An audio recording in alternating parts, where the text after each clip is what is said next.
Habis tanda kiamat 1, 2, 3, 4, 5, 6, 7 tanda besar kiamat. Ketika itu bumi kembali menjadi kucar kacir. Masjid ada, laungan azan tiada.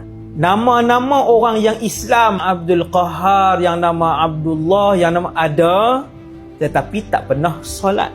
Kemuncaknya bila sebut Allah, tanya orang sebelah, hang sebut apa tu?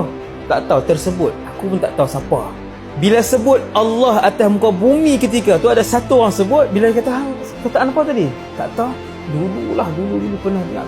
Aku pun tak tahu benda apa. Waktu tu bila kiamat. Kiamat, semua yang bernyawa mati. Manusia, jin dan syaitan, binatang, malaikat. Ramai orang tak perasan malaikat akan mati. Ya. Kesemuanya. Siapa ada di dalam alam ni? Bukan bumi yang tuan. Bumi ketika ni sekarang kita duduk ni, bumi ni dia seperti satu pasir, dan dikeliling dia di alam semesta ni ada lagi sebanyak bilangan butiran pasir di lautan. Planet seperti bumi. Tak ada nombor, Ustaz, memang tak ada nombor yang boleh mengira bilangan planet ni. Luasnya alam ni.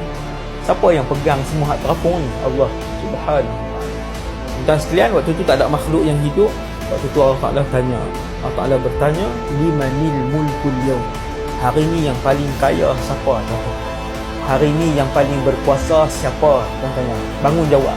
Presiden-presiden yang ada, yang di Pertuan Agong yang ada, Perdana Menteri yang ada, bangun jawab. Limanil mulkul yawm.